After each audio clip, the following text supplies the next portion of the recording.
Welcome my dear on my YouTube channel physics guru Vishal Tyagi sir. आज हम बात करेंगे इस वीडियो में product in vector. Product in vector क्या है, जरा मेरी बात समझिएगा बहुत ध्यान से। प्रोडक्ट मतलब दो वेक्टर, आपको मान लीजिए एक वेक्टर ये दे दिया गया, कोई एक वेक्टर ए है, और एक वेक्टर आपको ये दे दिया गया, ये वेक्टर बी है। अगर दो वेक्टर एक सेम पॉइंट से स्टार्ट होते हैं, सेम ही इनिशियल पॉइंट उनका होता है, तो उन्हें को इनिशियल वेक्टर्स भी बोल सकते हैं। कॉन्सेप्ट क्लियर जी? 101%। अगर दोनों एक ही प्लेन में हो तो उन्हें आप को प्लेनर वेक्टर्स भी बोल सकते हैं। Concept clear? 100% clear.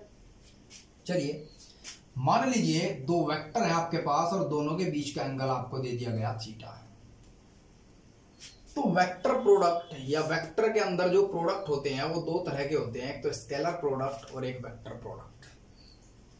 Concept clear? जो स्केलर प्रोडक्ट है उसका नाम होता है डॉट प्रोडक्ट,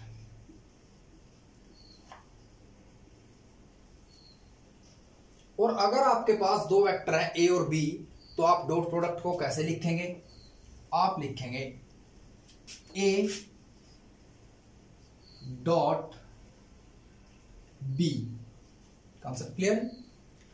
और ये डॉट प्रोडक्ट है, एक फॉर्मूला डॉट प्रोडक्ट से रिलेटेड होता है आपके पास। A dot B is equals to A का मैग्नीट्यूड बी वेक्टर का मैग्नीट्यूड इनटू कॉस थीटा। हमेशा सी छोटा बनाएंगे आप, क्योंकि base upon hypotenuse small C से डिनोट करते हैं, और कैपिटल सी यहां लिखा देखते हैं आप ऐसे कॉस, इसका मतलब बेस अपॉन हाइपोटेनियस नहीं होता, इसका मतलब बेस अपॉन हाइपोटेनियस होता है। कभी मैथ्स के टीचर से पूछिएगा, ठीक है जी? तो आपको डॉट प्रोडक्ट मिल गया कि A dot B that is equal to A का मैग्नीट्यूड बी का magnitude cos theta. Concept clear? इस प्रोडक्ट को आपने स्केलर प्रोडक्ट कहा। स्केलर प्रोडक्ट क्यों है? क्योंकि कॉस थीटा, साइन थीटा और टेन थीटा जितनी भी क्वांटिटीज होती हैं वो स्केलर होती हैं। मैग्नीट्यूड ऑलवेज स्केलर, यहां बी का मैग्नीट्यूड है और यहां ए का मैग्नीट्यूड है, तो scalar into scalar is equal to scalar. तो इस प्रोडक्ट को आप क्या बोलते हैं? Scalar product. Concept clear? 100% clear. अच्छा जी, अब आप एक चीज समझिए जरा ध्यान से। लेट किया आपने एक A vector x I plus Y J plus Z के, और एक आपने बी वेक्टर मान लिया ए I plus B J plus C के। मान सकते हैं? ऐसे मान सकते हैं आप लोग? बताओ। 100%। चलो अब आपको कहा मैंने कि आप इसका डॉट प्रोडक्ट निकालिए, तो आप dot product A dot B लिखेंगे। सबसे पहले आप ए के कंपोनेंट्स लिखोगे X I plus Y J plus Z K, फिर dot A I plus B J plus C K. Concept clear? 100% clear. अभी मैं बताऊंगा, जब मैं इसकी मल्टीप्लाई इसके साथ करूंगा तो मुझे मिलेगा एक्स ए, और आई इंटू आई, आई तो एक यूनिट वेक्टर है, इसकी वैल्यू तो 1 होगी, तो आई डॉट आई को क्या लिखेंगे आप? 1 इंटू 1, और डॉट प्रोडक्ट हटा के क्या आता है? Cos theta. Cos theta. Concept clear? 100%। कोई दिक्कत? जब एक्स एक्सिस इस तरफ है तो एक आई वेक्टर जब इस तरफ होगा, दूसरा आई वेक्टर भी इस तरफ ही होगा, और थीटा की वैल्यू वहां 0 डिग्री होगी, और cos 0 की वैल्यू होती है 1। तो फॉर्मूला बन गया 1 into 1 into 1 is equal to 1। तो आई डॉट आई को क्या लिखेंगे आप? 1। तो जब इसकी मल्टीप्लाई एक्स के ए के साथ किया आपने, तो आपके पास एक्स ए आया और आई डॉट आई क्या आया? 1। 1 को लिखने की जरूरत नहीं होती। प्लस प्लस, फिर आप इसकी मल्टीप्लाई इसके साथ करेंगे, सेम आएगा आपके पास वाई बी और जेड सी। अब आपके दिमाग में चल रही होगी बात कि विशाल सर ने इसकी मल्टीप्लाई इसके साथ क्यों नहीं की और इसकी मल्टीप्लाई इसके साथ क्यों नहीं की, जैसे कि हम मल्टीप्लिकेशन पढ़ते हैं। विशाल सर ने मल्टीप्लाई की, जब विशाल सर ने एक्स आई की मल्टीप्लाई बी जे के साथ की, तब आया x b i dot j, i x axis की तरफ और जे वाई एक्सिस की तरफ, और दोनों के बीच 90 डिग्री का एंगल और कोस 90 की वैल्यू 0। तो जब मैंने इसे लिखा x b i dot j cos theta और थीटा की वैल्यू 90 लिखी तो पूरी टर्म 0 हो गई। Concept clear ji? 100%। चलो, तो आप क्या कहोगे कि सेम कंपोनेंट की मल्टीप्लाई सेम से करेंगे आप, क्योंकि अगर इसकी मल्टीप्लाई मैं जे के साथ करूंगा तो आंसर मेरा 0 आएगा, क्योंकि आई डॉट जे आई जे कोस 90 0। Concept clear? 100%। अब इस आंसर के अंदर आपको आई जे के दिखाई नहीं दिया, इसका मतलब है कि dot product always be scalar of to vectors. Concept clear? 100% concept clear. चलिए, इसके बाद अब आप डॉट प्रोडक्ट से रिलेटेड फॉर्मूला पढ़ेंगे एक, फिर मैं क्रॉस प्रोडक्ट पे आऊंगा। पहले डॉट प्रोडक्ट बिल्कुल अच्छे से क्लियर करूंगा। ध्यान दो जरा, जब ए डॉट बी, मैंने आपको बताया ए का मैग्नीट्यूड बी का मैग्नीट्यूड और कोस थीटा के बराबर होता है, तो आपको कह दिया गया why i dot i is equals to 1। ऐसा क्यों है? तो आप क्या कहोगे? आई की वैल्यू 1 होती है तो पता है, और आई डॉट आई को आप क्या लिखोगे according to the formula? I cos theta. Concept clear? 100% concept clear. अब आई की वैल्यू 1 और आई की वैल्यू 1, और एक्स एक्सिस की तरफ एक आई और दूसरा भी आई एक्स एक्सिस की तरफ, तो दोनों के बीच 0 डिग्री का एंगल, और कोस 0 की वैल्यू भी 1, तो यहां थीटा तो करेंगे आप 0 डिग्री, और 1 यहां से आएगा, 1 यहां से और 1 यहां से, तो 1 into 1 into 1 is equals to 1। तो that's why i dot i is equals to 1। Similarly j dot j भी 1 होगा और के डॉट के भी 1 होगा। Concept clear? अब नेक्स्ट क्वेश्चन इंपॉर्टेंट, इससे रिलेटेड क्या आएगा आपके पास?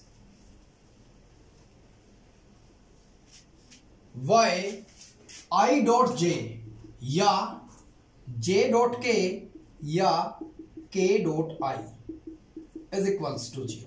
ऐसा क्यों है? समझिए जरा ध्यान से।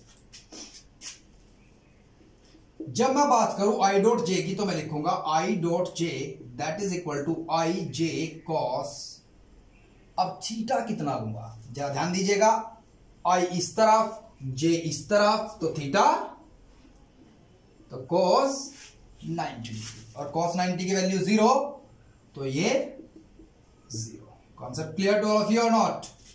बोल के बताओ। Concept clear? Concept clear? चलो, कोई दिक्कत यहां तक? 100% क्लियर। चलो, इसी तरीके से आप क्या करोगे?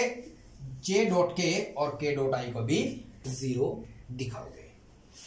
अब माय डियर, अगर आपको न्यूमेरिकल में पूछा जाए find the angle between two vectors, और आपको दोनों वेक्टर की वैल्यू दे दी गई हो, आसान तरीका है कि आप कोस थीटा की वैल्यू कैलकुलेट कीजिएगा। Cos theta is equals to होगा A vector dot B vector upon A का मैग्नीट्यूड और बी का मैग्नीट्यूड। फिर थीटा कैलकुलेट कर लीजिएगा cos inverse A dot b upon a b. Concept clear? 100% clear. तो ये आपके पास दो वेक्टरों के बीच का एंगल निकालने के लिए फॉर्मूला आ गया। अब ये आपके पास फॉर्मूला है, एक मैं एग्जांपल ले लेता हूं, आप देखिएगा जरा आपको कंसेप्ट क्लियर हो गया या नहीं। मैंने कहा आपको कि एक ए वेक्टर है जो आई प्लस जे प्लस के बराबर है, और एक बी वेक्टर है जो 2i plus 3j plus 4k के बराबर है। Find angle between them. Find angle between them. तो एंगल निकालने के लिए आप क्या करेंगे? Cos inverse A dot B, A का मैग्नीट्यूड बी का मैग्नीट्यूड। Concept clear? सबसे पहले आपको डॉट प्रोडक्ट कैलकुलेट करना पड़ेगा। आप सबसे पहले क्लास 11th में, बोर्ड एग्जाम में भी, क्लास 12th में, जब भी कभी भी आप न्यूमेरिकल सोल्व करें, सबसे पहले उसका फॉर्मूला लिख दीजिएगा। कम से कम फॉर्मूले के तो नंबर आपको मिलेंगे। कोई दिक्कत? अब सबसे पहले ए डॉट बी कैलकुलेट कीजिए। ए डॉट बी कैसे कैलकुलेट करेंगे आप? दोनों का डॉट प्रोडक्ट, यहां कुछ नहीं तो यहां 1 मान लेंगे, यहां कुछ नहीं तो यहां 1 मान लेंगे, यहां कुछ नहीं तो यहां 1 मान लेंगे। तो 1 इंटू 2, आई की मल्टीप्लाई आई के साथ कीजिएगा, जे की जे के साथ और के की के के साथ। सबसे शॉर्टकट मेथड है डॉट प्रोडक्ट का। तो 2 इंटू 1 2, फिर प्लस प्लस प्लस, फिर 1 इंटू 3 3, फिर प्लस प्लस प्लस, फिर 1 इंटू 4 4। यह आपके पास आया 9। 9 is the dot product of a and b vector. Concept clear? अब मेरे पास ये टर्म आ गई। अब मुझे निकालना पड़ेगा ए का मैग्नीट्यूड। मैग्नीट्यूड निकालने का तरीका मैं आपको कल बता चुका हूं पहली वीडियो में। आई के साथ जो कंपोनेंट है उसका स्क्वायर, जे के साथ जो है उसका स्क्वायर और के साथ जो है उसका स्क्वायर। यह है आपके पास √3। अब बी का मैग्नीट्यूड कैलकुलेट कीजिए जरा। कैसे करेंगे? बी के साथ जो कंपोनेंट है रूट में रख के उसका स्क्वायर, जो 3 है इसका स्क्वायर और 4 है इसका स्क्वायर। तो आपके पास ये कितना आएगा? 4 + 9 + 16 √29। Concept clear? अब आपको एंगल कैलकुलेट करना है। अब आप एंगल कैलकुलेट करेंगे।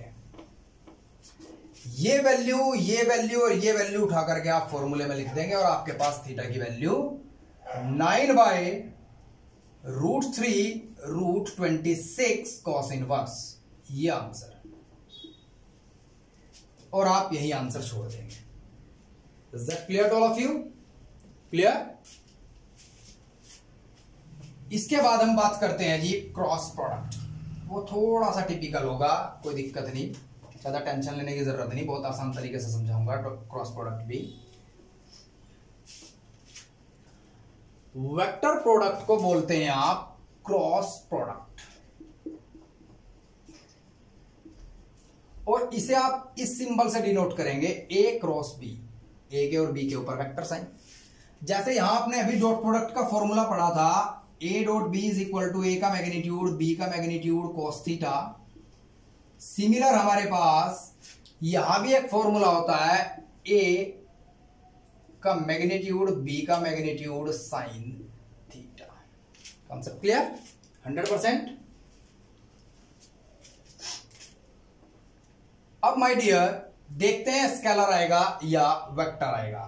जब आपको मैं करना सिखाऊंगा उसके बाद आप एकदम सीख जाएंगे। लेट कर लीजिए एक A vector xi plus yj plus zk और एक B vector ai plus bj plus ck। अब आपको a क्रॉस b निकालना है जी। तो एक होता है मैथमेटिक्स में, क्लास 12th में पढ़ेंगे आप, डिटरमिनेंट्स लॉ। ये जो दो मैंने डंडे खींचे हैं इसे कहते हैं डिटरमिनेंट साइन। और यहां लिखा है ए और यहां लिखा है बी। तो सबसे पहले अगर ए क्रॉस बी करेंगे आप, तो सबसे पहले डायरेक्शंस ऊपर लिख देंगे आई जे के, और इसके बाद सीक्वेंस वाइज यहां आपने पहला कंपोनेंट ए का लिया है, मतलब ए वेक्टर पहले लिया है, तो ए के कंपोनेंट आप पहले लिखेंगे बिल्कुल एज इट इज, बिल्कुल उनके नीचे। फिर आपने बी कंपोनेंट लिया है तो आप बी के कंपोनेंट्स, बी वेक्टर लिया है तो आप बी के कंपोनेंट्स लिखेंगे बिल्कुल उनके नीचे। अब क्रॉस प्रोडक्ट करेंगे। क्रॉस प्रोडक्ट करने का तरीका, ए क्रॉस बी, सबसे पहले आप आई लिखेंगे, आई कैप। इसके बाद इन्हें आप एलिमिनेट कर देंगे, छोड़ देंगे इन्हें भी, और इन दोनों की क्रॉस मल्टीप्लाई करेंगे और इसमें से इन दोनों की क्रॉस मल्टीप्लाई माइनस कर देंगे। Concept clear to all of you और नॉट? YC minus ZB। जब आप क्लास 12th में आएंगे तो आपको कोफैक्टर्स और माइनर पढ़ाया जाएगा मैथमेटिक्स में। उसके अकॉर्डिंग जो फर्स्ट प्लेस होता है प्लस का होता है, और सेकंड प्लेस क्या होता है माइनस का, और फिर थर्ड प्लेस प्लस का होता है। हमें तो यही वेक्टर की जरूरत पड़ेगी मैथमेटिक्स में, तो इन प्लेस की भी बात करेंगे। वो क्या कहेंगे, plus minus plus minus plus, इस तरीके से चलते चले जाएंगे। कॉन्सेप्ट क्लियर जी? तो आपको याद रखना है जे के सामने आप हमेशा माइनस लगाएंगे। मैथमेटिक्स में आपको जब कोफैक्टर और माइनर पढ़ाया जाएगा तब समझ आ जाएगा। कॉन्सेप्ट क्लियर जी? अब जे के नीचे के एलिमेंट्स को आप एलिमिनेट करोगे और एक्स की सी के साथ मल्टीप्लाई और जेड के ए के साथ, x c minus z a. फिर थर्ड प्लेस फिर दोबारा से प्लस होता है, मैंने बताया था अभी आपको, प्लस के कैप। अब इसके नीचे के आप एलिमेंट्स को एलिमिनेट करेंगे और x b minus y a. It is the cross product of these given two vectors. Concept clear ji? Cross product में आई जे के एलिमिनेट नहीं हुए हैं, तो cross product of two vector always will be the vector product, क्योंकि i j k give the direction of the component of the vector. मैंने कहा आपको एक वेक्टर है a is equals to 2i plus 3j और plus 4k। सबसे पहले तो आप देखें a वहां रेडियस वेक्टर है या वेलोसिटी वेक्टर है या एक्सेलरेशन वेक्टर है या स्लैप वेक्टर है या फोर्स वेक्टर है या टॉर्क वेक्टर है। मान लीजिए हमें कहा गया कि a वहां रेडियस वेक्टर है, तो इसका मतलब यह है कि एक्स एक्सिस के अलोंग जो वो पार्टिकल उस पोजीशन पर होगा जहां ये वेक्टर है, उसकी दूरी 2 यूनिट्स है from x axis, from origin along x axis. मतलब आप एक्स एक्सिस के ओर चले ओरिजिन से, तो आप ओरिजिन से एक्स एक्सिस के अलोंग 2 यूनिट दूर है। यहां 3 है, तो मतलब वाई एक्सिस के अलोंग आप ओरिजिन से वाई एक्सिस पर 3 यूनिट दूर है। और 4k का मतलब आप जेड एक्सिस के अलोंग 4 यूनिट्स दूर है। तो जहां भी ये तीनों एक दूसरे को परपेंडिकुलर ड्रॉ करके बनाएंगी पॉइंट, वही पॉइंट क्या होगा? The coordinate of that particle denoted by the vector A. Concept clear? 100%? कोई दिक्कत? तो ये था आपके पास क्रॉस प्रोडक्ट। अब क्रॉस प्रोडक्ट में मैंने अभी आपको बताया साइन थीटा, अब उसका यूज बताऊंगा। अगर स्पेशली आपको कोई कहता है कि आपको साइन एंगल ही निकालना है न्यूमेरिकल में, तो आप तब इस फॉर्मूले का यूज करेंगे एंगल निकालने के लिए। अगर स्पेशली क्वेश्चन में नहीं लिखा हुआ कि आपको साइन एंगल निकालना है, तो आप हमेशा cos थीटा का फॉर्मूला यूज करेंगे, डॉट प्रोडक्ट मेथड यूज करेंगे। वो आसान है, वो कम लाइन में सोल्व हो जाएगा, आपका वक्त भी बचेगा, 100% श्योरिटी होती है उसमें कि आंसर आपका सही होगा। अब माय डियर, इससे रिलेटेड आपके पास एक क्वेश्चन आएगा, वाई आई क्रॉस आई 0। वहां क्या था? आई डॉट जे 0 था, यहां क्या है? आई क्रॉस आई 0। ऐसा क्यों?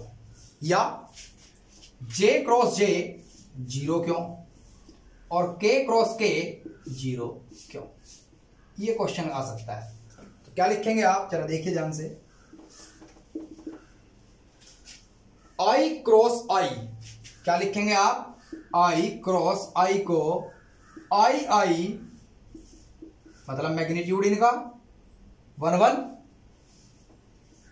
Sine theta, sine theta. अब आप थीटा निकालिए जरा, 0 डिग्री होगा, क्योंकि एक आई एक्स एक्सिस के अलोंग, दूसरा आई बी एक्स एक्सिस के अलोंग, तो थीटा 0 डिग्री और sine 0 0। That's why i cross i always be 0 and similarly j cross j is equals to 0 and k cross k is equals to 0। Concept clear to all of you are not? Concept clear? चलिए, इसके बाद मैं भी आपको बताऊंगा, ये आप याद रखेंगे हमेशा, ये बात आप याद रखेंगे, let a and b are two vector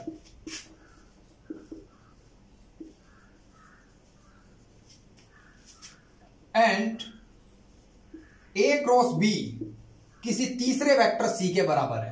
concept clear? अगर दो वेक्टरों का क्रॉस प्रोडक्ट किसी तीसरे वेक्टर को पैदा करता है, जो कि 100% पैदा करेगा, क्योंकि क्रॉस प्रोडक्ट हमेशा वेक्टर ही होता है। अगर दो वेक्टरों का क्रॉस प्रोडक्ट एक तीसरे वेक्टर को प्रोड्यूस करता है, then c vector will perpendicular to a vector and b vector, तब सी वेक्टर ए और बी दोनों के परपेंडिकुलर होगा। कोई अगर आपसे पूछ ले क्या इस कंडीशन में ए और बी भी परपेंडिकुलर होंगे क्या? जी नहीं। हो सकता है ए ये हो और बी इसके पैरेलल हो और सी दोनों के परपेंडिकुलर हो इस तरीके से, या ए बी के एंटी पैरेलल हो तब भी सी इसके परपेंडिकुलर होगा, या ए और बी दोनों एक दूसरे के परपेंडिकुलर तो तब सी हो सकता है। अगर ए बी परपेंडिकुलर पहले से ही हैं तब ऐसी कंडीशन होगी कि A perpendicular to B, perpendicular to C, perpendicular to A. लेकिन अगर ऐसा नहीं है तब आप क्या कहोगे